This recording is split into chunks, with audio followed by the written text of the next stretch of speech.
I love to see the towns passing by and to ride these rails neath God's blue sky. Let me travel this land from the mountains to the sea, 'cause that's the life I believe He meant for me. And when I'm gone and at my grave you stand, say God called home your rambling man.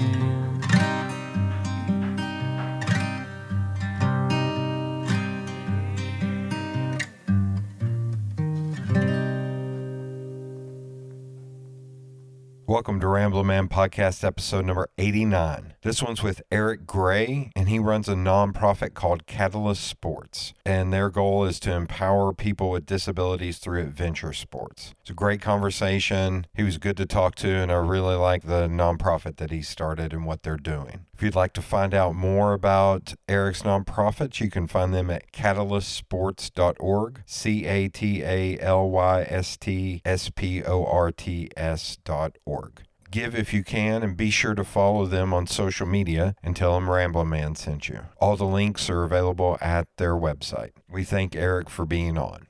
Sponsor this week is Feral Giant. Feral Giant is a graphic design, illustration, and social media consultation company based here in Knoxville, Tennessee. So they do work for clients big and small all over the country, all over the globe, in fact. But they also do photography, videography, video editing, and audio editing, website design, SEO, writing, content development. Hell, they'll babysit your kids if it nets them money. So make sure you give them a follow on social media on either Instagram, Twitter, Facebook, or LinkedIn at Feral Giant. And be sure to give them an email today and hire them for your next project. Without much further ado, here's the episode. Record.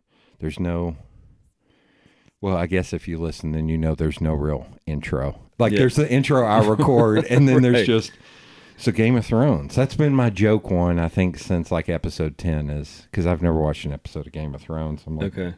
And a lot back then is when like the last season was starting and everybody's like, how can you have not watched it? I want to talk. I was like, I don't care. Yeah. I'll watch it when it's over. And then that last season apparently sucked. I was like, you know what? I'm good. Yeah. I don't need to devote, God, like 3 weeks straight of my life watching something that's going to end terribly. Right. But, okay, where are you originally from? I was born and raised in Atlanta, Georgia. Okay. So, essentially downtown Atlanta, Peachtree. Crap. Yeah. My was that parents, back when it was when it was kind of empty? Yeah. Yep. Yeah. And even going back to Atlanta, it's rare to meet someone that's, still in Atlanta that was born in Atlanta. So I'm a rarity. I'm a gem. I used to go to concerts there a bit in like at the Tabernacle like 20 years ago. Mm-hmm. That's when I started going down there, and it would be hilarious because we would leave and there would be nobody down there. Yeah. And then we get on the interstate and everyone would be on the interstate. It's like, it's 11 o'clock on a Tuesday. Yeah. There was nobody downtown. Where did all these people come from? Like, it was always the weirdest thing about Atlanta. And now seeing it, it's like, good Lord. Yeah. Yeah. It's kind of nuts. I'm trying to remember. I actually interviewed a guy. God, he's going to kill me. I've forgotten his name. But he wrote a book that he was in somewhere that's just northeast of Atlanta. It's a bigger city. If you say it, I'm going to immediately. How far northeast? Because you got Athens. No, this is like almost like suburbs of Atlanta. I gotcha. You got Alpharetta, Norcross, Dunwoody. He's going to kill me. He teaches at Duluth. Georgia State, maybe? Georgia State's inside the perimeter, ITP. So... That's right. He gets on it's the town that looks like a Bavarian city, that it has a little downtown. Helen? No. No. That's too north. Yeah. Son of a bitch. It's going to. Because they have an LaRue Cook is his name. And, but he was a sports writer. He was a writer for Sports Illustrated and just got, and I think ESPN, the magazine, and just got frustrated. Okay. Moved back here and drove Uber and Lyft for a while and started talking to the people who got in the car and wrote an entire book on it. It's an amazing book. It's an amazing book. But he's a professor down there. God, that's going to kill me. I'm going to have to look it up because I can't have a loose thread hanging. Yeah. Yeah. So did you live on Peachtree? Like, yeah. What was that? Yeah, like? My parents could walk home with me. Yeah. Wow. So Piedmont Hospital, 3 blocks down in my parents' house.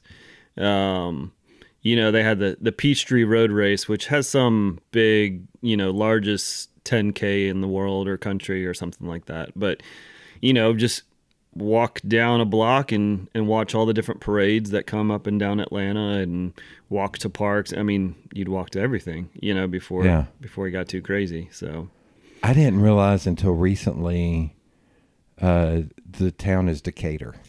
Okay. It was going to drive me absolutely bonkers. I got you. There is a comedian out in LA that his wife is from some tiny town in Nowheresville, Georgia. Okay. But when she was young in the early 80s, her mom and her moved to Atlanta.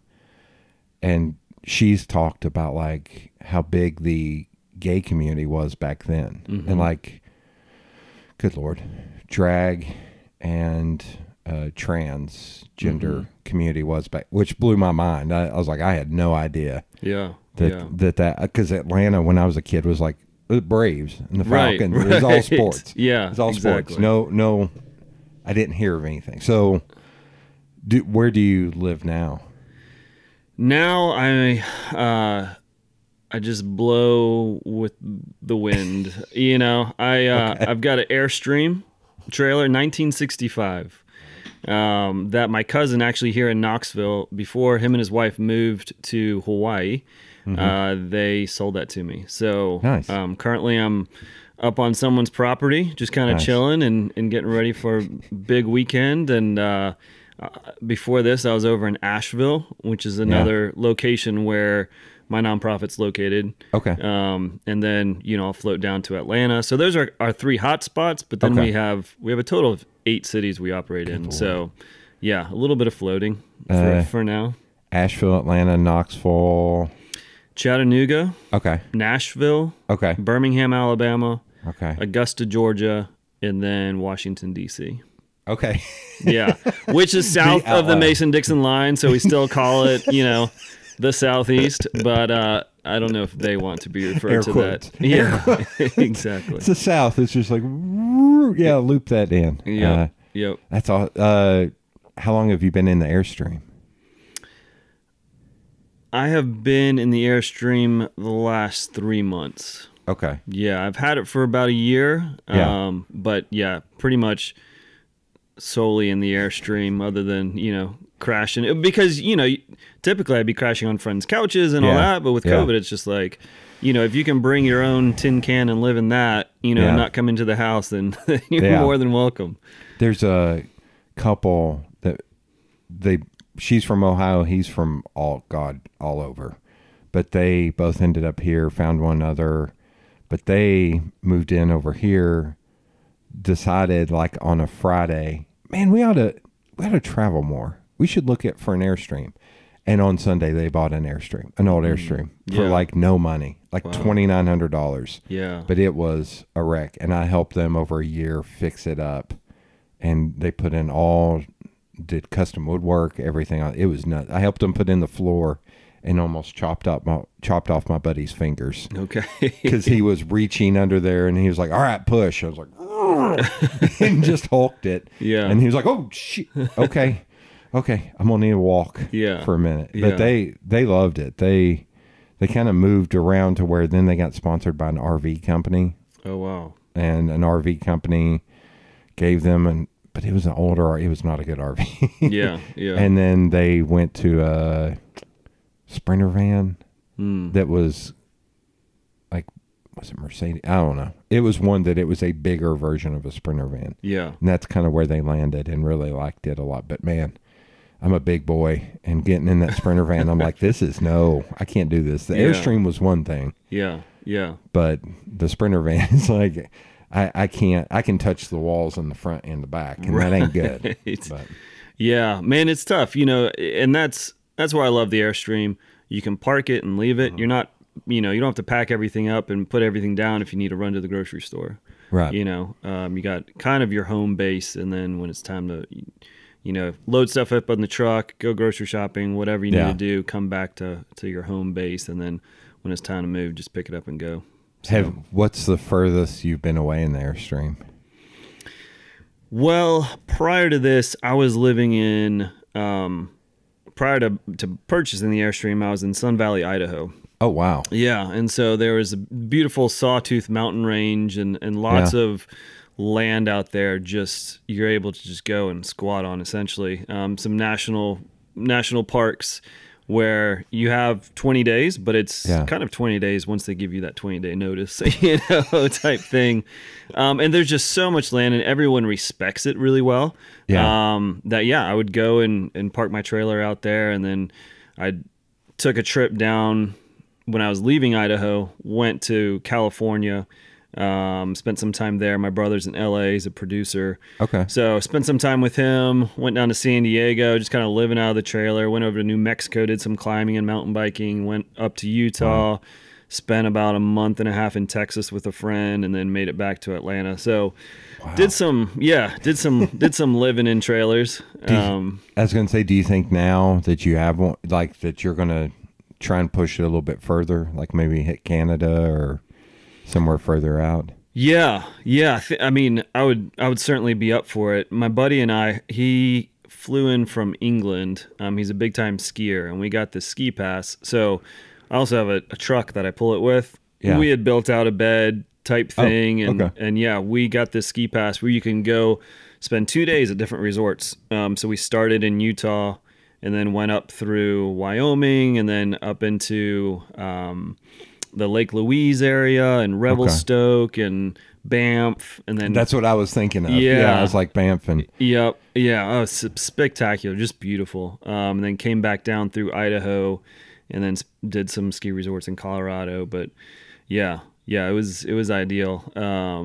But again, it's tough finding great spots. A lot of times with these RV, it's great when you can boondock. That's what I'm all about. Like, I want to be out in nature. I don't want to be able to hear my neighbors. And when you go to RV park, you're right next to people. It's like, that's not really, like, it's great because you have sewage and, everything, all your amenities. But it's like, man, when I want to go out and get away, like, I'd rather just be in the woods and pack things out than do the RV park thing. We, that just came up recently because there was a person who worked with me at the paper at one point, and she and her husband had one of those tiny RVs, and every Friday they would leave and go to Kate's Cove into the RV park and literally not leave that little circle. And she was like, "Oh my God, I'm getting back to nature." I was like, "You're wearing high heels. Right. You're not getting back to nature, lady." And so a buddy of mine who hikes every weekend, every time she'd post something like that, I would just hear him cussing behind me, and he was like, "That's not getting back to nature. If you don't leave your damn." It's so funny. And I was like, "Yeah, it's not." That couple with the Airstream, man, it was wild. Like, the RV was so big. I remember there was a mall in Louisville, Kentucky that would allow RVs to set up, which was kind of wild. And it had an amusement park in it. Yeah. But we were there in the winter and everything was closed. I was like, this is creepy as shit, man. I can't do this. I can't do this. There's going to be a clown come out of there and I'm going to just start punching it, brother. Right. I can't do this. But even with the, like, sometimes I look at my friends that have, a little studio apartment for $500,000 downtown, and I'm like, you could buy a $40,000 trailer that has everything, probably same square footage, like it comes with leather couches and like all these, and then you just invested so much, and maybe it's an investment, but you can always get up and go at any time. And it's crazy that whole money game and with housing and all that kind of stuff right now, it's out of control. In the early days of the pandemic, when TikTok first started hitting, like one friend of mine, she was like, oh my God, you have to get on there. So I got on there and I would scroll, and you would see these people with houses that were massive, and they would have like a pantry that was the size of my office. Yeah. With just stock full of food. And I was like, how do these people afford this? And then you would see a shot outside, and I was like, oh, they're in the middle of Ohio, like 2 hours from any city. Yeah. That's how they're able to do this. That house probably cost them $100,000. Right, exactly. Nobody wants to live out there. Yeah. That's how you have this baller ass thing. It costs more to fill the fridge than to buy the house. And there's a friend of mine that keeps joking about that he lives over in kind of like the Lincoln Park area. Okay. And he was like, I'm getting to the point, I just want to live somewhere the hell out of the city where I can walk to a lake or something. Yeah. He's like, I can't take it anymore. I can't take having a neighbor right on top of me. He's like, it drives me nuts. But, yeah. My brother was telling me, one of his friends, big shot producer in LA, he bought a house in Kansas City. And he's like, I can fly back to LA whenever, but like, now with all this remote stuff, like it's just a better quality of life for everyone. Well, there's a comedian, Nate Bargatze, that he's from Nashville, and he's tried the LA thing, and then he finally gave up. He's like, you know what? Nashville's airport is an international airport. What the hell am I doing? Yeah. He's like, and the cost of living is so much less, even though it's crazy expensive in Nashville. Yeah. He's like, I can do this. He's like, why am I in LA? Yeah. And that was, I think, even before the pandemic. So when the pandemic happened, I saw an interview with him. They're like, wow, you were ahead of the curve. He's like, I was. He's like, I'm from here. I know this. Yeah. How this worked. Have you always kind of traveled around, even from a young age? Was that something your folks kind of instilled in you? Or is that something that came later? Yeah, I think, it just kind of came later. I mean, we lived in 3 different, I graduated, so no, 3 different houses. So as the city got bigger, moved further and further up, kind of 75 towards Chattanooga. So Marietta, and now they're up in Woodstock, Georgia. But always kind of stayed local. I went to school in Athens, Georgia, and then did my internship in Park City, Utah. Okay, so that was my first big move, first time living outside of Georgia, and it was amazing. Yeah, I was gonna say it's a weird twofer though. It's Utah, so that's kind of odd, but it's Park City. Yeah, so that's Are you a big movie person? Like, did you go to any of the Sundance stuff? Yeah. I mean, Sundance it takes over the entire town. Okay. Yep. So PIB, the people in black, everyone in their trench coats come in, and all the skiers leave. Oh my God, you're talking about Kevin Smith, my hero. You're talking Silent Bob's out there with a cigarette. Like, let me tell you about art film. That's funny. So the locals, all there's always great jobs that come in because they pay stupid money for you to like check coats or something, and so it's opportunity for ski bums to make some money. And then the slopes are empty, so it's great skiing because everyone's rented out all the houses, but they're all downtown, mingling and going over the film and network. Exactly. But at the end they have Best of the Fest and all that kind of stuff that open up to locals. It's free for them to go and see. That's cool. Everything that they didn't pay to go watch. And so I think wasn't Slam Dance also there, and it was more of like an independent, maybe free or very cheap, as opposed to Sunday. If you couldn't tell, I'm a freaking movie nerd. So So when you went out there and did your internship, did that make you kind of think of, well, where do I want to end up next? Yeah, definitely opened up what was out there, in the country. And so I got excited about, having only been in the Southeast. I'd been to Colorado once on a road trip, but it just opened up my eyes to what's available, and especially what is possible for people, kind of going back to what I do, people with disabilities. Yeah. I worked at what I would say is one of the premier adaptive sports programs in the country. They just do everything. They do it really well. And I was like, this is incredible. Why is nothing like this in the Southeast? So yeah, I really enjoyed being out there. I got my degree in recreation therapy, so it kind of just aligned itself well. So yeah, I definitely enjoyed spending some time out there. It's going to sound like what did your folks do for a living? Yeah, my mom, she kind of picked up jobs here and there. Yeah, she was a Spanish teacher at my elementary school. And then she worked at James Avery jewelry shop, things like that. She was just working at the hospital as a interpreter. So just kind of a variety of things. My dad was a pharmacist. Okay. Yep. So when you get into sports therapy, are they okay, or are they like, no, this makes sense for you? Like, were you always kind of an active child? Yeah. Okay. I was always pretty active. Soccer was kind of my main gig. Like, I was just always, they were always yelling at me to get the ball out of the house, but that was what I loved doing, and I ended up being good at it. So it's like, I don't want to give this up. I probably, put a lot of my, like, how I view myself, in high school, that kind of thing. I was like, I'm a soccer player. Like, that's what I'm comfortable with. That's what I'm good at. That's how I view myself. And, I think it certainly helped me stay out of trouble, helped me develop myself as a leader and as a team player and all that kind of stuff. So, now I don't know if I'd really push my kids to, if I had kids, to go into team sports necessarily. Really? Just because now mountain biking and climbing and all these other sports or activities that are, now they do have high school mountain bike teams, they're slowly coming about.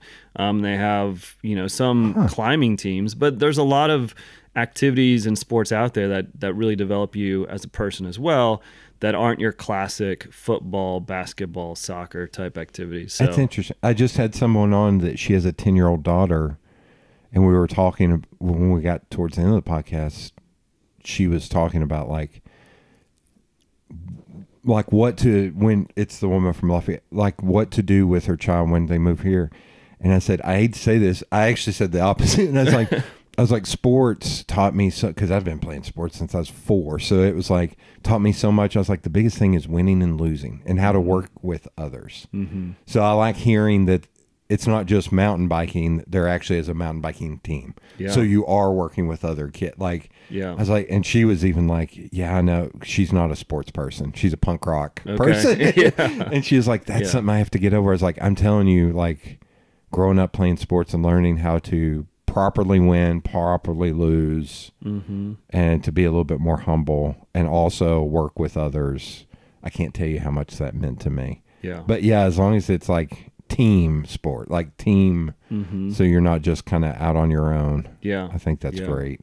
Yeah. And it's weird. And then you go to like concussions and stuff. It's like, man, right. Even though I played football, I'd have a hard time being like, yeah, go out there and play football and get the crap knocked out. Yeah, absolutely. So that'd be rough. Yeah. I mean, it's fun watching these little, most climbing gyms have climbing teams and they compete against other climbing teams, but then at the collegiate level, they have those competitions and you can be a pro climber. Yeah. So you're still, there is that winning, they have the podium, if you're good, if you're on the podium, if not, like you lost, hate to break it to you, but you can always push yourself. And it's a lot of teamwork when you're talking about developing yourself as a climber and, training and all that kind of stuff. You train as a team, you work together as a team, but then it's really individual effort. They have team wins and team losses, but there's also that individual, like you're the one, if you're not on the podium, that's, it's still kind of, I almost think almost like swimming or running to where it's like, you're good at this quick burst and you're good at this long run, in swimming, you're better at, having stamina and being able to do 8 laps, whereas some person's better just flat out going. Exactly. exactly. Okay. Yep. Active as a child, played soccer. Did you try anything else, or was like living in downtown Atlanta? Did you get outdoors a lot? Were your parents really encouraging to go out in trails or hiking or anything? Were they kind of outdoors people? Yeah, Which is weird to talk about in 2021, but it's like, yeah, but like that seems more recent, like Right. a bigger window in the last like 15 years or something. Yeah. I mean, we went on the occasional camping trip. I wouldn't say it was that often. I mean, there was a Ardmore Park, which is 10 blocks down, or 10 houses down, where I'd go and meet friends, and we'd always be playing outside, playing in the park, that kind of thing. But no, I mean, I wouldn't say we took that trip to the Grand Canyon or any kind of big family vacation like that. They always, we would do some Sunday hikes or some picnics, in the field and that kind of thing. But no one was really into like big hiking or big outdoor. No one was a climber, no one was a kayaker or anything like that. How many? You said brother. How many brothers? Do you have brothers and sisters, or just? I do. I'm smack dab in the middle. So older sister, younger brother. Oh man, younger brother to pick on. That's awesome. Although now he's a big wig in LA. Yeah. It's like, sorry for giving you a noogie when we were 4. Sorry, buddy. Well, and he was a tall kid. I think he's 4 years younger, but when I was in 8th grade, we were the same height. Wow. Yeah. That's crazy. And now he's like 6'2", and he left me in the dust. But. See, that's when I get into the that's adorable. Yeah. I remember when I was 6'2". Yeah. I was 15. Yeah. Were you born with a disability, or is it something that happened later? Yeah, when I was 10 years old, I got kicked in the eye with a soccer ball. Oh, so, there you go. right. I'm sorry. I'm going to go back. Crystal, don't listen to me. Don't get your kids in. That's right. That's right. Sorry. Yeah. Don't get your kids into sports, man. Yep. So the eye swelled up, and doctors are like, oh, it's just a sty. Don't worry about it. And then good old mother's intuition. She's like, something's going on. Took me to a couple other doctors, sent me to the Children's Hospital, diagnosed with rhabdomyosarcoma, which is a rare cancer in the orbit of the eye. Oh my God. Yeah. So they went in, removed as much as they could, and then a year of chemotherapy, radiation. Holy crap. Yeah. So wait, kicked in the eye, but you had cancer in that, like. Yeah, it's kind of interesting. So a lot of people say it was there, like slowly growing, and that kind of triggered it so that they were able to find it. Right. Otherwise, it could have gotten a lot worse. And by the time they found it, it might have been too late, that kind of thing. So some people are like, it's a miracle that happened. Other people say we all have bad cells floating around inside of us. Yeah. You're unlucky when something happens that splits one of those cells. Yeah. And just kind of continues to mutate and create this cancer. One of my really good childhood friends, same kind of thing. He hit his shin on a bleacher at a college football game, bruising, all that kind of stuff. He had osteosarcoma, same kind of thing. He's like, I don't know if there was always a cancer in my leg and that's what found it. So, different takes on it, but either way, it sucks.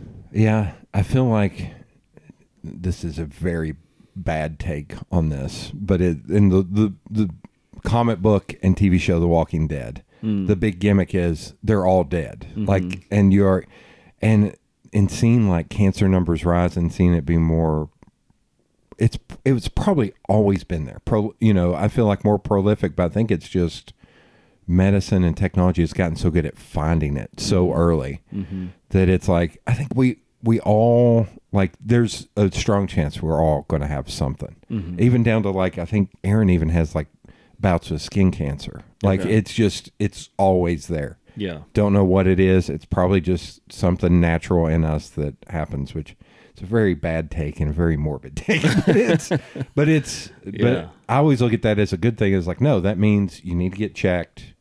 You need to attack it as soon as you can. Right. So because you work in this field and dealing with people with disability, have you seen this is a question I already know the answer to, but have you seen a big leaps and bounds in how people with disability are treated, or what opportunities there are for them since when you were young? Yeah, and I guess you don't really notice as much when you're young, but you listen to people from that era talk about people with disabilities, right? Like the handicap or the crippled or things that necessarily don't use that terminology anymore. Wow. Yeah. I mean, but at the same time, we still say handicap parking. Oh, yeah. Right? Like there's still things that's just like we're still far behind, Yeah. The ADA did a great job when they said, hey, things need to start being accessible. But I mean, I think, people with disabilities is the largest minority group in the country. So 1 in 4 people have a disability. Wow. 1 in 7 have a mobility related disability. Holy crap. So that's millions and millions of people, right? 8 million in the Southeast. 2% of our housing is accessible.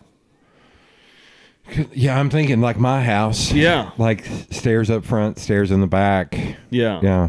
Yeah. So while we've made efforts and laws and things that move in that direction, we still continuously oftentimes give them money, give them some food and say, this is it. Like appreciate you playing. Like we don't really need you to contribute to society because we consider you someone with a disability that can't. So let's just kind of put them to the side. And so they don't have a voice at the table. Yeah. And so that's, they don't have opportunities, right? Yeah. No one's saying, well, this park should be accessible, or how can we get, a kid play on this football team? And you do see those stories or hear those stories of, someone with no arms, no legs playing on a football team or wrestling in high school and things like that. And it's like, it's a very small fraction of the people that had that opportunity, but most people don't. Yeah. I'm trying to remember that baseball pitch. I think there were a few, but there was a Major League Baseball pitcher that like was missing his hand. Yeah. And I just remember watching footage of him on ESPN, like switch the glove, and I was like, "Holy shit!" Like, that dude is more athletic than I will ever be. That dude is more amazing than I will ever be. Holy shit! Like he just had to figure out how to make it work. Yeah. There was a guy I grew up with that. God, I'm trying to think how young he was. It was elementary school. That they were out in a dune buggy or something. It's him, his dad, and his brother, and they got into an accident, and all 3 of them. All 3 of them were in wheelchairs after that. Wow. And I got to, like, he was one of my close friends, so I got to see like the elementary school have to adapt to that. He had some weird, they had some weird contraption that almost looked like a tank to get him upstairs. Okay. And it was nuts. I was like, what the fuck? Can I just pick him up and carry him? Right. And it was just nuts. It was, but seeing that over the years and seeing how he dealt with that, and like he got really into playing basketball with other teams, and they would travel the country. It was awesome. Like it was great to see him get those up. And I don't say this to like pat myself on the back, but it was so.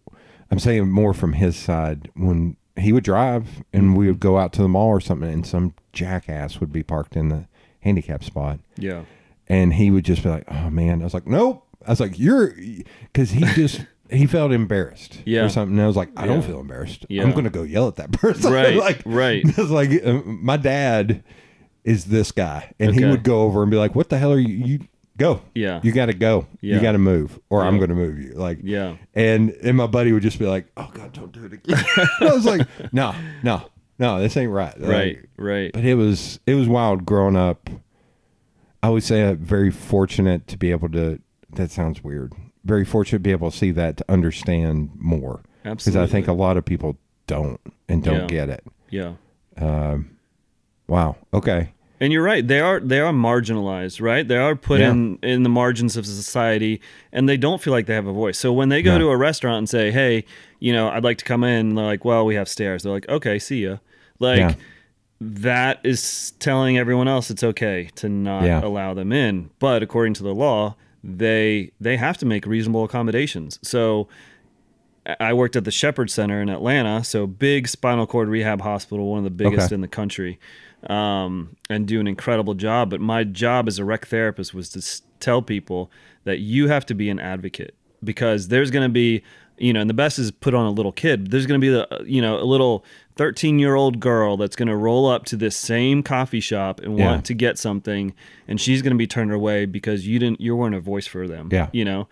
So you got to look for ways. You got to say, okay, well, where do your deliveries come in? Like there's got to be some ramp, something accessible that you guys obviously haven't thought about, but I want to be able to go in there and have coffee with my friends, and I want other people to be able to access this as well. So I always look at that as, that's a kid. Man, do whatever the hell you got to do to help that kid, because you don't want to put your own crap, That's where I start to get angry. I was like, man, just do what you got to do, man. This is some crap. I say that as not having anything at my house. That's something that I think I've only seen kind of pop up in the last maybe 10 or 15 years.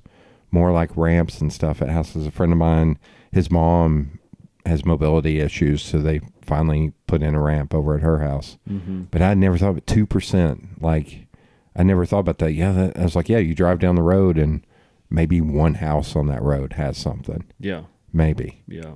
That's not. And, insurance isn't paying for these ramps either. Right. Like, so how insurance, when they purchase wheelchairs for someone, they don't care if you have to take it to the store, nothing outside of the home. If you can do your activities of daily living, if you can comb your hair in it, if it helps you cook, like anything around the house, that's all. If you can get it in the house and out, that's it. Which is ridiculous, because they're saying as long as you can live in your house by yourself, then we'll buy this chair, right? Like if you want something like a little beefier that's going to go down the road so you can go grocery shopping, we're not going to supply that. You're going to have to pay that out of your own pocket. Yeah, like my buddy who played basketball. Like I think his parents had to pay for that because it had to be like more durable. And I remember the wheels were angled. Yep. They weren't straight up and down. And I think he ended up just saying screw it and using that wheelchair all the time. He's like, no, it's more comfortable, it's quicker, I like it a lot more. Recreational therapy, so is that like all encompassing, like outdoors, indoors, could be at I'm trying to think of what medical facility, could be at, was it KOC, Knox Orthopedic Clinic? That's where we always went for sports if we had problems. So is it kind of, when you get into that field and get that degree, are there focuses or is it a little bit more broad ranged? Yeah, the degree is more broad range, but then you can certainly go into a focus, right? Okay. There's the clinical side and the community side. So whether you're working in a VA hospital or a children's hospital or some kind of elderly clinic or something like that. Okay. Or the community is more of what I was doing out west, these outdoor recreation. City of Knoxville has their recreation department where they do special events and programs, and whether it's a wheelchair basketball or Miracle League is kind of that baseball league for kids more so with cognitive disabilities. Okay. And they have this beautiful flat surface, with painted on baseball diamond, and people go and kind of push people around and help them run the bases, and one of those things, getting kids out and being active. So there's the clinical and the community, and then you just kind of find your niche, find what you're passionate about, and move in that direction. Is that another thing that's kind of had an uptick? Because like when you say VA, I think, is that something that's always been a part of the VA, or is that something more, someone finally like 20 years ago was like, we should focus on this. We should do this. Because, don't just put them in a room and have the parallel bars, whatever that is called. Right. Just be like, come on. Is that something that's really started ramping up? Yeah. I think more with the more opportunities. So like hand cycling, for instance. You know, Okay. it's like a bicycle on the road.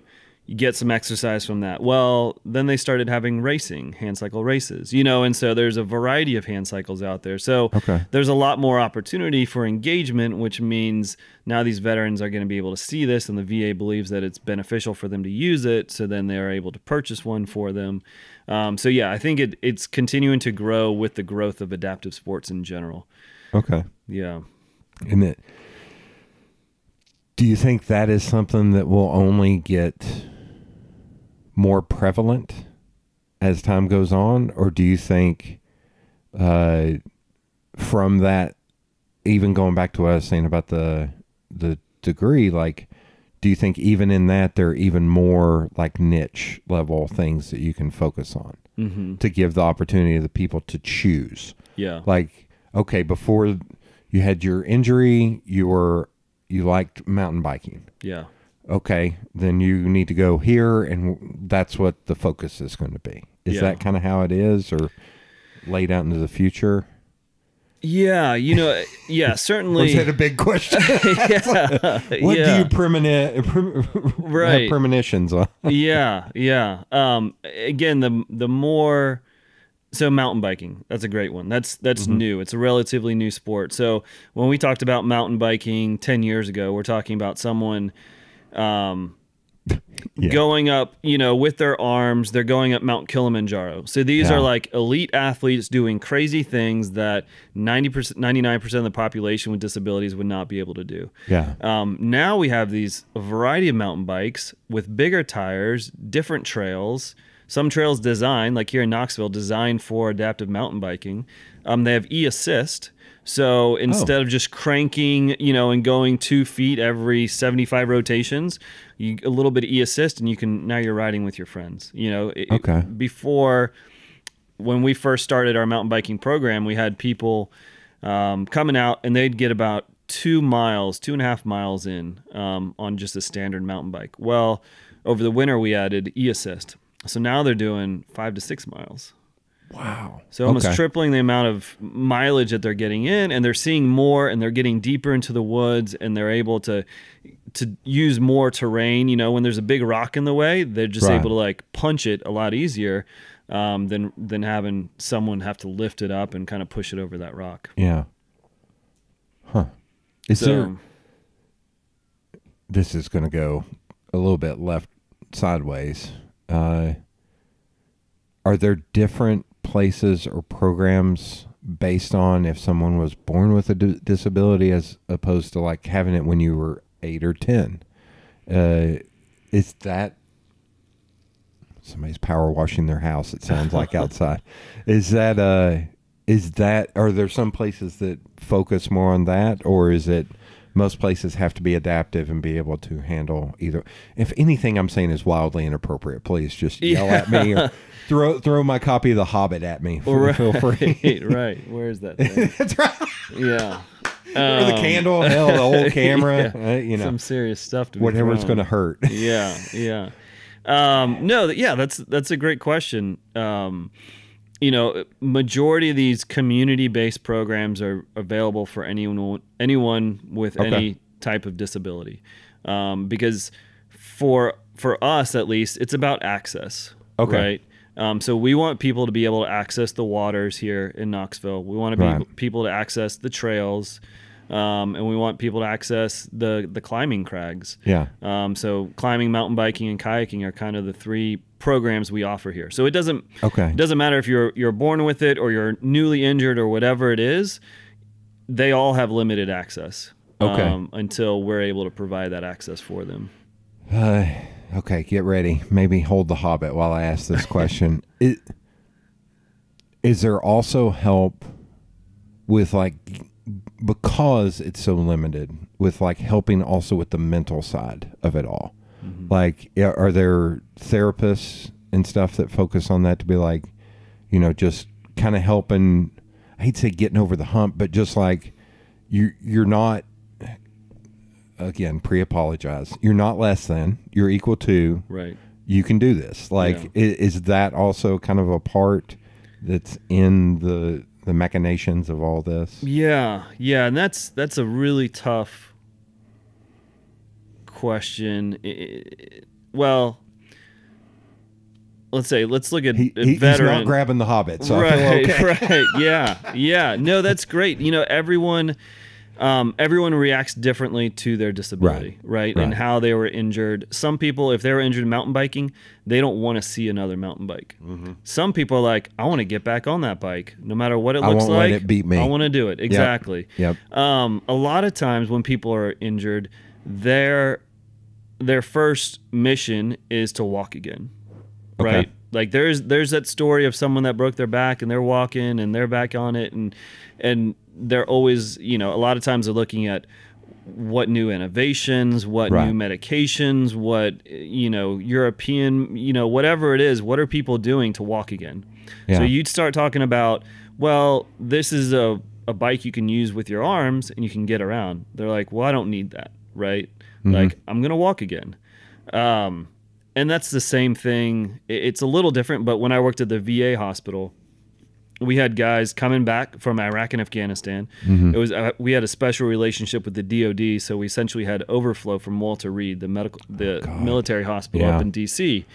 So these guys were coming back, and we were dealing with missing arms, legs, spinal cord injuries, visual impairments, whatever that was, and it takes a while for things to really set in, right? Okay. And it's usually not until they're back at home and they realize they're not with their unit and they're not in therapy all day and they don't have, their sergeant telling them, be at therapy this time. Like they were still active duty when they were with us at the VA hospital.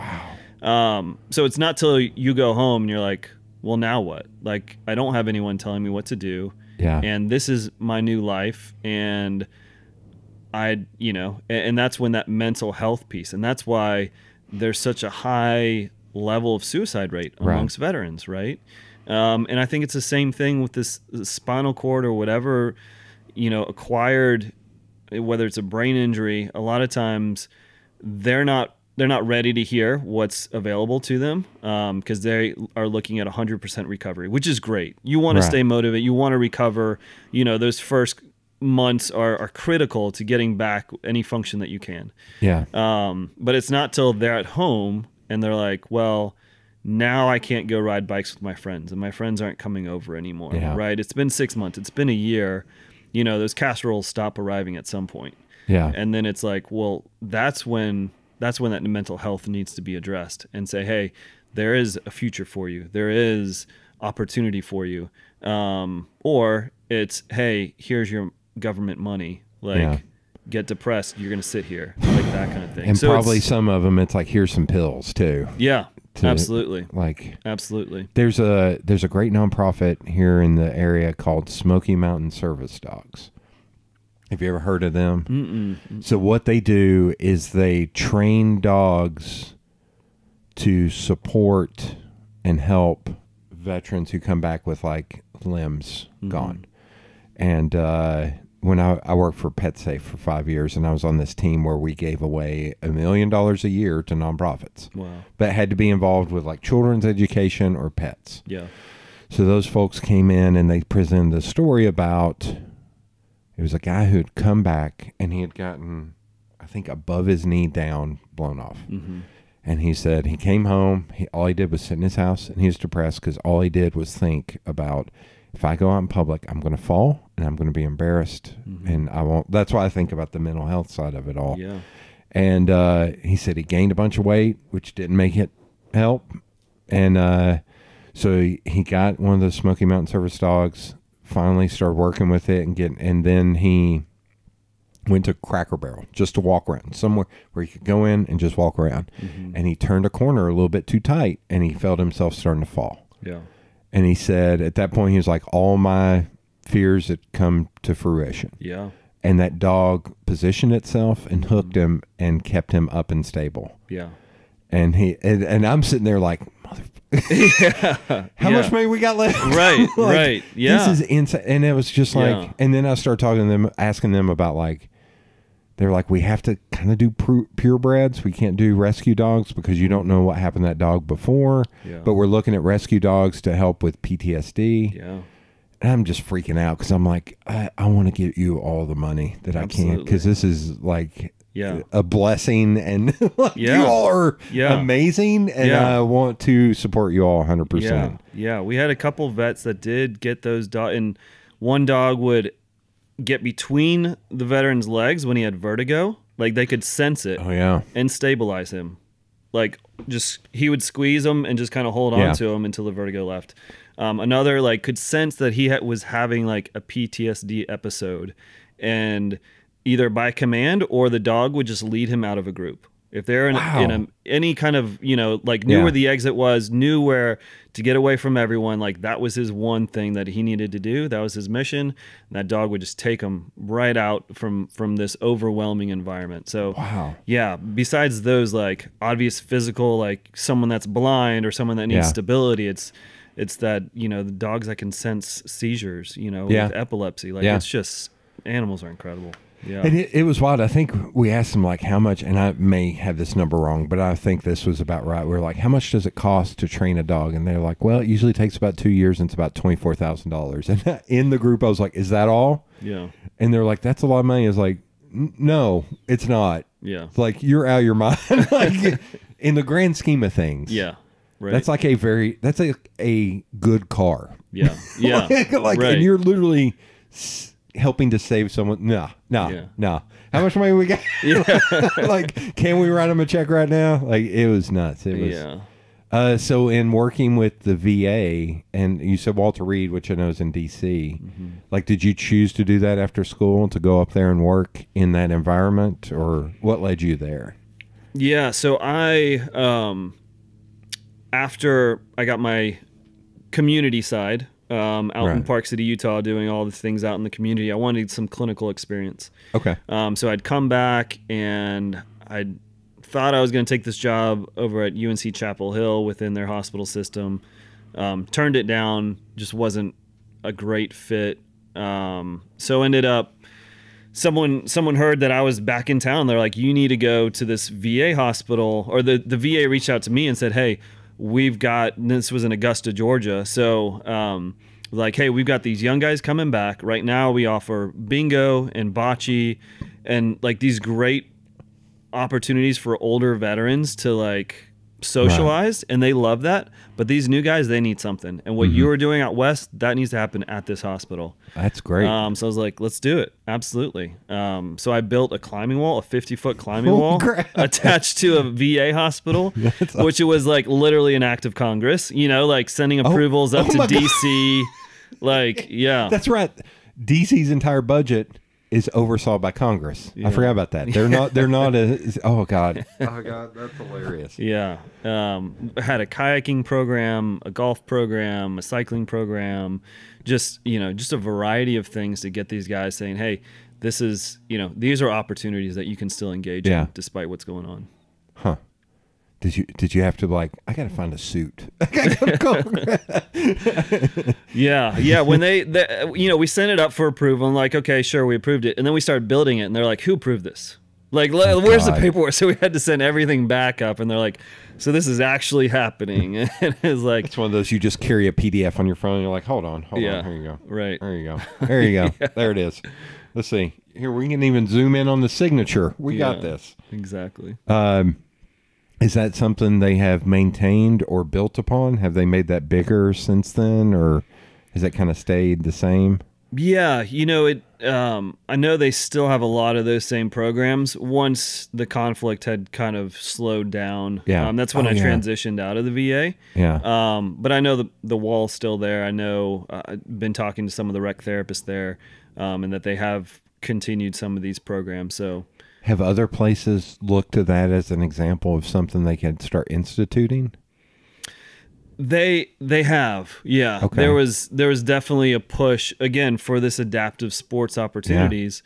To be able to have this available in each VA. And some are bigger and better than others. Every VA is different. So when people are like, "Oh, I hate the VA," they're it's like that might be your VA. But like there's another VA where it's like completely different. So and I think of places like here, it's like, don't even need to spend the money on the VA. We have all these parks and stuff. Let's just get a good van or vehicle to get them from A to B and just get them the hell outside. Right. Where there's sunshine and bees, or wasps. You still got to fight the wasps. That's right.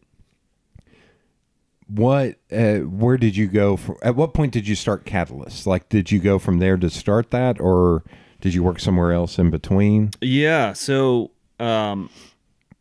again, towards the end of my time at the VA hospital, there was a guy who lost half his foot in a climbing accident. But he was ex-Special Forces. He was out west when he was in Colorado when it happened. So he got treated at the VA. His family was near Augusta, Georgia. Yeah. So he came back and he's like, "You have a climbing wall?" He's like, "I'm a climber, but I don't know how to climb with like half a foot now." And so it's like, "Can we train?" and all that kind of stuff. And so we became good buddies, and he went back out to Jackson Hole, Wyoming, and started guiding for XM Mountain Guides, which is a premier guiding service there. And he reached out and he's like, "Hey man, I know you had talked about providing this opportunity." He's like, "Why don't you bring a group of veterans up and we'll summit the Grand Teton in Jackson, Wyoming?" Holy crap. And I was like, okay, yeah, like I got a wall for us to train on. Yeah. You know, and I can get these guys in peak shape with physical therapy and occupational therapy and get these guys ready. And because they're veterans, they know how to. Like, that's a weird thing about like growing up with sports. It's people trying to explain. Like, I've got friends that they're like starting to get into weight training. I was like, your point A to point B is a lot longer than somebody who's a veteran or somebody from sports who knows how to, that they can. That sounds like I'm putting on airs, but like I've just noticed that with friends who have started now doing like CrossFit and stuff. I was like, but also I'm like, I don't want to do burpees anymore. I did enough of them growing up, man. If I don't have to, it can skip doing another burpee or run another hill that's like straight up, I'm good. Yeah. I'm good. But yeah. Okay, so you get them, you start working with them, and is that when the gears start turning of like, hey, this could actually be a thing? Yeah. Well, you know, what happened when I built that climbing wall, I had a physical therapist come to me, and I'm all about co-treating. A lot of times I'll joke around with therapists. They're like, rec therapy. It's like therapy, but fun. You know, like, that needs to be a t-shirt. That needs to be a t-shirt. Yeah. So it's like, so what'd you do in physical therapy? Oh, I walked on a treadmill. I was like, let's go take a run in the woods. Like, let's make this fun. And you'll still get therapy from it. But, so I had a physical therapist come and say, "Hey, do you want to co-treat?" You know, like, I'm working on them in the gym, strength and conditioning. You have a climbing wall, which helps with strength and conditioning. Yeah. Can we do this? I'm like, sure, let's co-treat. Let's make your therapy fun, right? Yeah. And enhance their quality of life through that. And so we did. And an occupational therapist said, "Hey, you know, I'm wondering if we can work on some, you know, a little bit of flexion extension, some gross motor skills. Could we co-treat, use the wall?" I was like, sure. Well, come to find out, this climbing wall was one of the most functional pieces of rehab equipment that the VA had. Wow. We had a speech therapist come and say, "Hey, would you be interested in co-treating?" I'm like, yes, absolutely. We're working on cognitive processing and functioning, right? Once you're on the wall, how do if you're retraining your brain, you're retraining how you're thinking. So my hands are here holding onto these rocks, and the next rock is 3 feet and up to the right. What do I need to do to my body to make that reach if I can't reach it right off the bat? Well, I need to move my weight. I need to move a foot. I need to move some, you know, so it's this. And same thing, vision therapy came, and, you know, we had blind rehab and we had spinal cord, and they all came and started using this wall. And this was like, man, this is a therapeutic. Right. It's not just fun, and it's not just like exercise. Like, this is accomplishment. This is motivating. This is something that everyone should have the opportunity to try. Right. So you're like, that was the catalyst. That was catalyst. Oh, but look at that. Boom. That's called branding. Aaron would be proud. Yeah. So when you started out, where did you start out? Like, did you start out in one place and be like, I'm going to start here and then see about branching out? Or was it like some time between starting the first one going, you know what, I need to also do it here? Right. Like, how did that work out? Yeah. So we, after that 9/11 climb we did with the veterans, the next March we hosted an event at Stone Summit in Atlanta, Georgia, which was the largest indoor climbing gym in the country. at the time. The bathrooms were accessible, but other than that, didn't see a whole lot of people climbing. Okay. So I was like, well, let's try it. Let's see if people are interested. Like, I know people out west are interested, but you think about Colorado, you think about people climbing anyways, right? It's kind of in their DNA. But in the southeast, like, we had to build a big climbing wall because, you know, there's not great climbing inside the perimeter, you know, in Atlanta. So, so I hosted an event not knowing how many people would show up. Registration started coming in. We had over 60 people with disabilities come from throughout the Southeast. We had a gal drive down from Michigan. She drove down the night before with her dad, came and climbed with us for 4 hours, and left with tears of joy, and she's been climbing ever since. That's amazing. Yeah. That was going to be the question I wrote down is, can you see branches from what you've done? Like, because you're talking about that initial group of guys that now they're tour guides. Mm-hmm. Like, do you have this like crazy, like you're the root of the tree and you can see all these people in all these different areas that are doing based on what you started? Yeah. Yeah. I mean, it's definitely fun and very good for the soul to see how Catalyst has helped people. Okay. You know, some people have started climbing with us and moved out to Colorado, right? And that's what we wanted. We wanted to be this grassroots program to say, hey, this is what you are capable of doing. And if you think this is cool, check out what's happening, you know, out west or in the Northwest or in the Northeast, like that kind of thing. Just kind of open their eyes. Okay. So yeah, both, you know, on the participant side, on the veteran side, we've seen people get more engaged in the community, which is what we're ultimately looking for. And do you see some of those, like you said, community, like reaching out their community and kind of also leading by your example of like, oh, wait, let me go find people and I'm going to train them how I was trained or something. Is that starting to pop up more and more, or? Not necessarily in, you know, in different cities or that kind of thing, but what we see is people coming back and volunteering. Okay. And being a mentor, right? Okay. Yeah. Saying, wow, this is what I learned. Now I want to pass this on to someone else. So Catalyst started in Atlanta. I had no idea I was going to move outside of Atlanta until Leslie King, she's a prosthetist here in Knoxville. Works with prosthetic legs and arms and that kind of thing. I was going to make a dumb joke that that a comedian podcaster I know, he always goes, now obviously I know what that means, but maybe for everyone else in the room, what does that mean? Because I think we're from the South. I think proselytizer. Okay. Yeah. So and she does orthotics, that kind of thing. Okay. So foot inserts, you know, that kind of thing. So she had come down to the event because when I hosted this event, I was like, I want people to know about it. So I drove to all the surrounding cities and said, hey, if you think someone's interested, send them down to Atlanta for this one opportunity. Right. She came down, checked it out. She's like, I love this. I want this to be a part of my community in Knoxville. Yeah. And I was like, cool. I'll teach you how to, you know, do this and you can run it. She's like, no, I want that brand. I want that community that you have. I want everything that you had there. I want it here in Knoxville. Right. And I was like, all right, well, what are my stipulations? Like, is it safe? Is it fun? And can they continue to participate? Mm-hmm. So I've taught at clinics all across the country. I go out to the National Disabled Veterans Winter Sports Clinic. It's a mouthful. Yeah, it is. It is. And they have a summer sports clinic too. But so I'll go out to Colorado, Snowmass, Colorado, and I'll teach a veteran how to ski for a week. We're out there teaching a bunch of instructors from all over the country. We all come to one place, teach a group of veterans how to ski, and then we don't see them for another year. Well, so then, you know, next year, so how was your ski season? What was it like? You know, that kind of thing is like, man, I've been waiting 365 days to see you again, knowing that I'm going to be able to ski again. Wow. And I was like, man, that sucks. Like, that's awesome that you look forward to it and we have this opportunity, but I want someone that if they're passionate and love it, I want to give them the opportunity to do it on a monthly basis, 100%, not just on a yearly basis.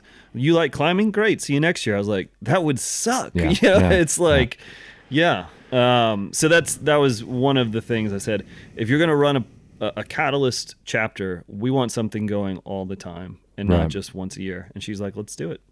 So yeah, and it's Knoxville was the first place. Knoxville was the first place. I'm proud of my city then. Yeah. Not only that, so as we've grown into providing access, it was I think about 5-6 years ago, someone made a donation to Knoxville. It was the Grassroots Outdoor Alliance. They had come through, taken up collections, donated to Catalyst in Knoxville.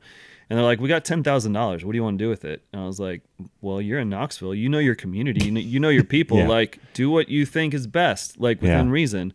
They're like, okay, so we'll start a kayaking program. So they started kayaking.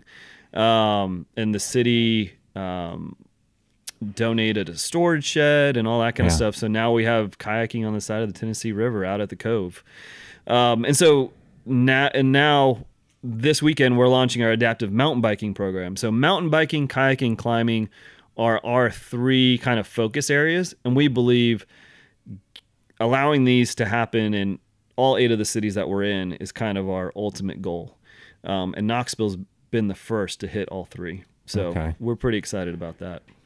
I'm going to go on man, my street is the noisiest street in the world. I'm just hearing it.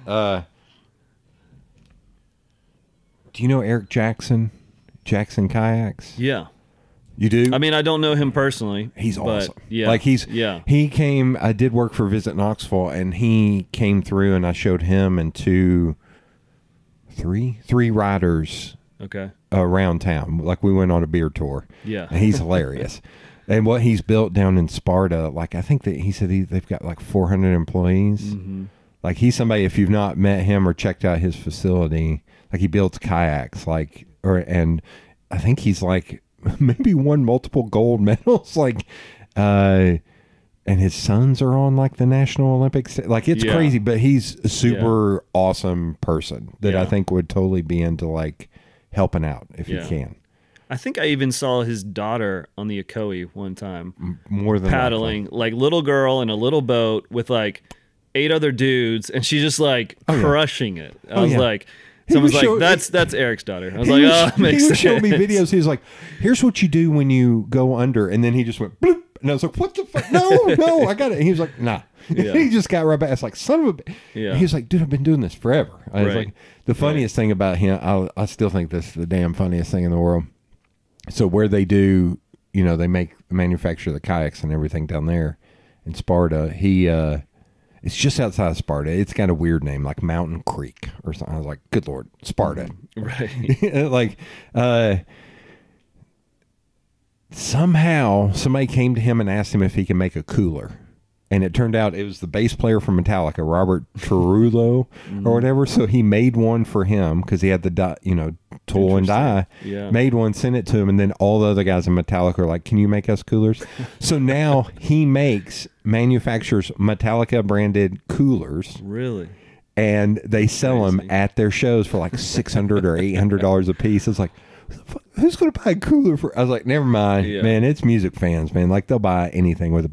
Kiss has proved that clear. You don't have to make good music. Screw you, Gene Simmons. To no offense if you're a Kiss fan, but I don't like Kiss.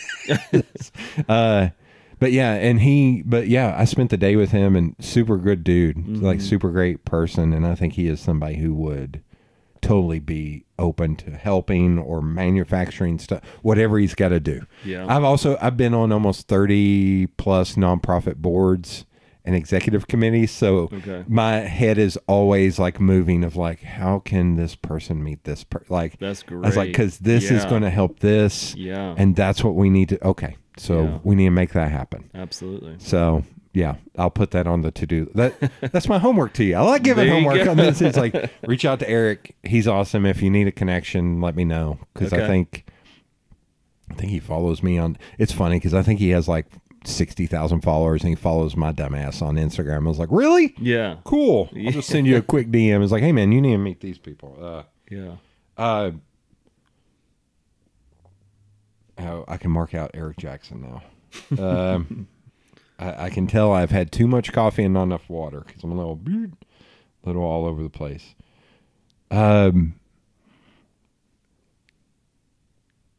Does what you all do ever lead to people participating in like the Paralympics? Is the Paralympics any way involved in like, have you all like pushed them to maybe do mountain climbing or mountain biking, anything, or rock climbing or mountain biking as actual things in the Paralympics? Is that something you've worked on? Yeah.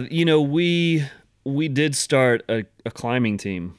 In the first year that they had, again, we're way behind down here, but the first year they had adaptive climbing, it was paraclimbing national championships, was in Atlanta, Georgia. So we had a team of about 12 people competing, and these guys podiumed. Like majority of them podiumed. We kind of swept that first competition pretty handedly. They're like, "Huh, you're from Colorado? That's adorable. Yeah, we got you. We got you. Yeah. Let me show. Yeah, that sounds very southern. Let me show y'all what we're doing down here. Yeah, exactly. Very much pride. Yeah. That's awesome. And there are a couple athletes here. Carly Pearson's a popular. Okay. Athlete. I think she said she was getting inducted into the Knoxville Sports Hall of Fame. So she's a paracyclist. She did climbing with us. She's on the sled hockey team right now. She might be might be another one, a good one to chat with, just in terms of those experiences. I want to go to games. Like, I love hockey, man. I would love to see. Holy crap, that'd be amazing. Yeah, they're headed to Nashville today to play a tournament with the Nashville Predators sled hockey team and a bunch of other teams from around the Southeast. Screw them, we'll win. Yeah. We'll win. Yeah. I got city pride. We'll kick their butt. Oh yeah, God. yeah. Is that something is that something kind of like let them do their own thing or let somebody else own this or find this? Or is that something you would like to encourage more with Catalyst Sports? In terms of like participating in competitions and stuff. Yeah. Not just it being therapy or it being help, but being like, even if you got to create your own thing to make it work. Yeah. Is that something important to you and Catalyst? It is. Just, again, giving them the opportunity. If they have no interest in it, that's fine by me. And honestly, when we have events, here in Knoxville, we've done an adaptive sports expo where it's not just Catalyst. We invite every Club Vibe is one here in town that provides opportunities for people that are blind and visually impaired.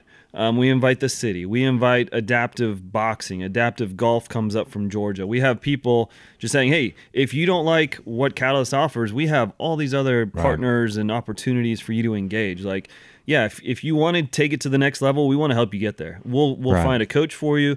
We'll work with the gym. We'll get you trained. We'll send you to national competitions. We have competitors that have gone to Worlds and competed at Worlds. So we definitely want to provide that opportunity. We don't want it to just stop with a little, fun time at the gym. If they want to be competitive and push that, we want to provide that opportunity. And same thing with mountain biking. Again, mountain biking is really new. There's the first race series that I've heard of happening in Canada this year. So that's how new it is. I think there's another one happening in Utah, but ultimately we want to get a race series down here, right? Yeah. Adaptive mountain biking, and it just follows the upright standard mountain biking race series, and give people the opportunity. And I know climbing's going to be in the Olympics this year, this is the first time, and so hopefully coming up there's going to be an opportunity, hopefully in the next 4 years that our competitors can compete for a spot on that U.S. Paralympic climbing team. Yeah, I don't even know. Like, I'm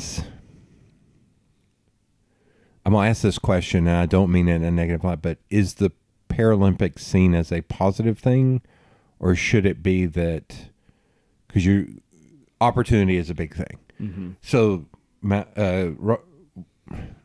rock climbing, what is its official title in the Olympics? Like, rock climbing. Yeah. So could it be like the guy that's missing a foot? Mm-hmm. He's like, I don't want to go for Paralympics. I actually want to go for the Olympics. Mm-hmm. That's the dumbest name, Olympics, right, but right. The Olympics. Yeah. How do you feel about that? Like, is there a push and pull, or do you think it's like, it's just levels? Like, if somebody doesn't feel comfortable enough going after the Olympics, then we always have this to give them the opportunity. Yeah. Yeah, it's like the Blade Runner, right? Yeah. That guy, he was fast. And people were like, well, crap, he's too fast. He's using legs that, he continues to get faster down the, and it's just like, really, you're calling a guy with no legs cheater? Like, way to go. Yeah. Make you feel good about yourself. I mean, yeah. And so I think, yeah, if that's an opportunity, but at the same time, you do have competitors that are completely blind that are climbing. And it's hard for them to compete versus someone that can see every hold.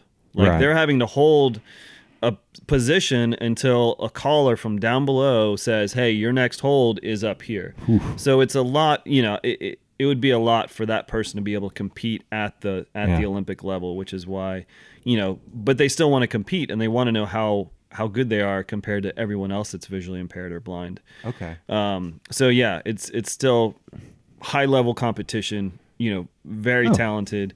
But yeah, I know 100%. Anybody in the Paralympics is going to kick my ass at any sport they're in. Yeah. Because they were way more like, I have no, like, I have complete objectivity there. That I am a big schlubby man.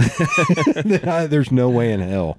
But yeah, I wasn't sure if that was seen as like I don't want to say a hindrance, but just like, no, I want to go.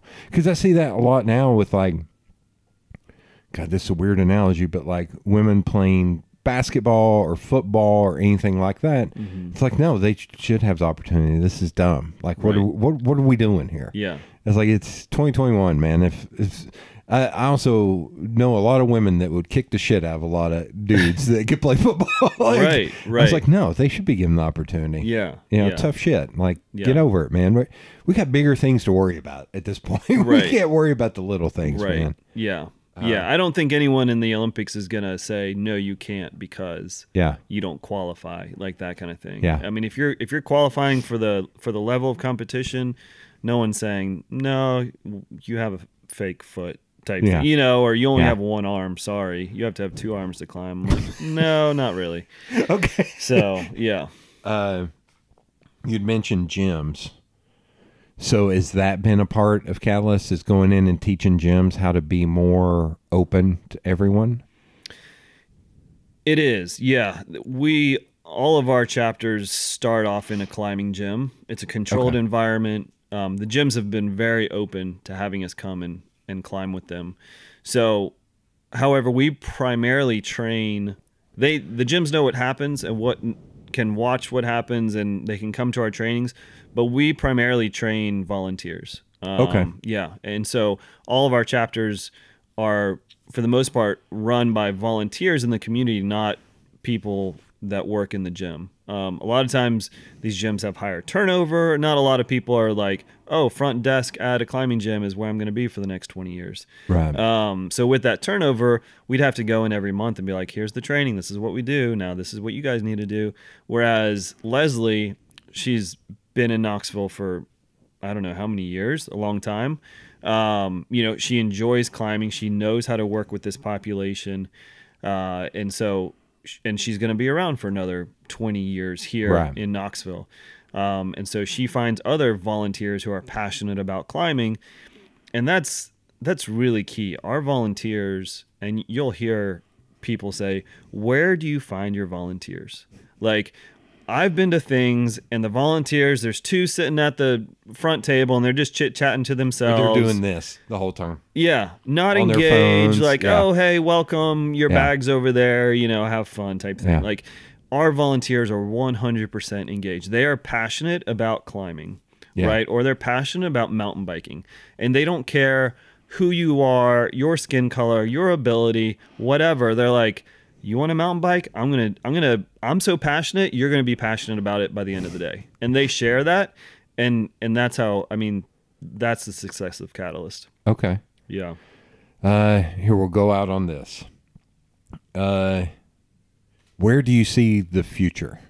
Like, and maybe your all's role in it, or I even think of like with technology becoming more and more, I watched this video that I've seen 50 times about, and this is, again, dumb, but I think this is great because I saw what it did for the kid. Mm-hmm. And it was during one of the Avengers films, there's a child who is missing part of his arm, Yeah. and Robert Downey Jr. Yep. went, and he kept going, "Yours is cooler than mine." Yeah. And you just see it like you can. For me, it's all you can see in the kid's face. Yeah. Like this, literally, you can't buy that. You Right. can't manufacture that. Right. Like what this did for that kid is amazing. Yeah. So is that something you all kind of keep up with to see, okay, here's something new, you know, if you're involved in this, here's a new, you're missing part of your foot, here's a new thing that's been built that you can put on to help with scaling or climbing. Yeah. And there's very little around recreational devices. Okay. Versus like. That's surprising. I feel like that's. Yeah. Well, there's no money in it. Insurance isn't going to pay for it. Yeah, right? that's true. So, I mean, yeah, Hugh Hers developed these legs. He was up out at MIT, double amputee. Another guy called cheating because he could climb. I think that's and if he couldn't hilarious. reach anything, he'd make his legs longer. I mean, that, you know, but he was climbing stuff that no one else could climb. And he could stand on a ridge of a dime, even though he couldn't feel his toes. Like this guy, and he was, I think he was a high school or college dropout. Anyways, now he's at MIT developing these prosthetic legs and arms that literally have no training needed. You just put it on and start walking out the door. That's you know, nuts. And so Like once that is available to everyone, right? Or once these exoskeletal things that can take someone that's paralyzed, can stand them up and walk them down the street and walk them into the woods, or put them on a mountain bike and safely mountain bike down, then that's when Catalyst is no longer needed, when everyone has that same opportunity for access. Okay. We're talking about like millions and millions of dollars, you know, and or I think of more like the arms with articulating fingers. Yeah. To where it's somehow it Right. knows what, Yeah. like that's yeah, mind-blowing to me. Yeah. And amazing. Yeah. Like it's such a great thing. yeah, But I think like with holds and stuff, like that's gotta, right. like we Yeah. gotta get there. Yeah. And the other side of it is when people out there in the outdoor recreation world start providing, if you're providing mountain bike rentals, you need to provide rentals for people that are blind, for people that can't use their legs, for people that can't walk well, and not just your standard mountain bike. Yeah. Right. And when you design trails, you need to think of these people in mind. And so if we can eliminate any of these barriers to access, that's when it's like, well, don't really need Catalyst because every outfitter is providing the same opportunity and there's no barriers for people to get outside. Right. So From a marketing side, all I think is that's just more money. That's just more revenue. yeah. It's dumb. Yeah. Like, why are you not doing this? Right. It's right. more people that know about your thing. Yeah. Why in the hell would you not do this? Yeah. Again, 8 million people with disabilities in the Southeast. If you had them all come through because you're known as the supply, you know, like that well, kind I'm of thinking thing, of like but- what you were saying about having people come to Knoxville. They were from like Georgia or something, going like, no, my city's the shit, and we Yeah. have the ability to do this. Yeah. Like that's the greatest sales tool in the world. Yeah. Not to make it all about marketing and sales, but hell, that's what I do for a living. Yeah, so. yeah, So- yeah. But you know, these bikes are $17,000, and then you know they're big, and you have to. They're not easy to transport, and if they break, you know, like there's a lot of investment on that side, and if Right. someone doesn't see that value, they're going to be like, well, I can just get a manufactured bike for this much and rent those out, and you know, I don't have to worry about training people on how to talk with someone or help someone. That's just, you know, revenue loss type thing. Right. Yeah, I keep thinking like, is there sponsorship or donation-based opportunities? Mm-hmm. Like if you're a crew of, like I think Erin, God, she's going to get a big head for as many times I mention her on this, but it's like, you know, she has a crew of people that she always goes mountain biking with. Well, Yeah. if somebody with disabilities wanted to go, like, would you get like the AMBC, get together and raise funds to help because insurance doesn't pay for it, and help raise funds to help that person? I think here, I'm going to say, I think the people in Knoxville would. I'm sure the people in Atlanta would, but I'll speak for the people in Knoxville. I think the people in Knoxville would totally get behind something like that. Yeah. Well, and you know, I mean, we hope to have a complete fleet of bikes right Yeah. now. You know, We got about $25,000 worth of mountain bikes from Legacy Parks, which was very generous. That's awesome. But it also equals 2 bikes. God. Right? Like, Yeah. it's disheartening. Oh, man. Be like, that. It was an incredible gift, but these things are ridiculously expensive that it's like, we need 10 bikes. Yeah. Like, yeah. And we want, certainly, the community of Knoxville to come around us and say, because what we're able to do is rent these bikes out. So if someone can't buy one, they can go to FC Peddler, pick one up from Luke at the shop, and rent it. You know, go up to Sharps Ridge where this accessible trail is, and go ride around for the day. We can also provide guided tours, but we can't do any of this without, with only 2 bikes. That's when I go to my brain is go to the manufacturer and be like, help me help you. Yeah. Because if you do some kind of ambassadorship program or something in cities that focus on like what Knoxville does with focusing on having outdoor activities. Yeah. Again, it's only going to help you. Right. Because you're like, oh shit, this place has this. It's like, yeah, they were able to afford that because we were able to buy this over cost, or you know what I mean? Right. Like, right. To where they still make money. They still got to make money. Yeah. Because they worked hard at investing that. I'm always in the middle. I'm like, all right, we got to figure out how to make. Yeah. And they're in a tough because these bikes are made to order type thing. Yeah. I mean, there's not. And a lot of them make them so adaptive, strong. Like I feel like mountain bike people that I know are so anal about making it the best it can be. Right. I got to imagine the people who manufacture them are exactly the same way. Yeah. You don't want it crapping out on you halfway down the hill. So, fun fact, I don't know how to ride a bicycle. Okay. I grew up riding skateboards. Okay. So I never learned. And there's a buddy of mine that every year on my birthday, he's like, this year's the year we're going to teach you how to ride a bike. I was like, I am too big. It's like, it's going to have to be a heavy duty bike to get my ass. Yeah. But yeah. Well, you can come out ride with us. Oh God. No, I've seen all the videos of Erin falling down. That's enough. There, I took her. I got her right there. There you go. Well, thank you for being on. Absolutely. Appreciate it. Thanks for the time.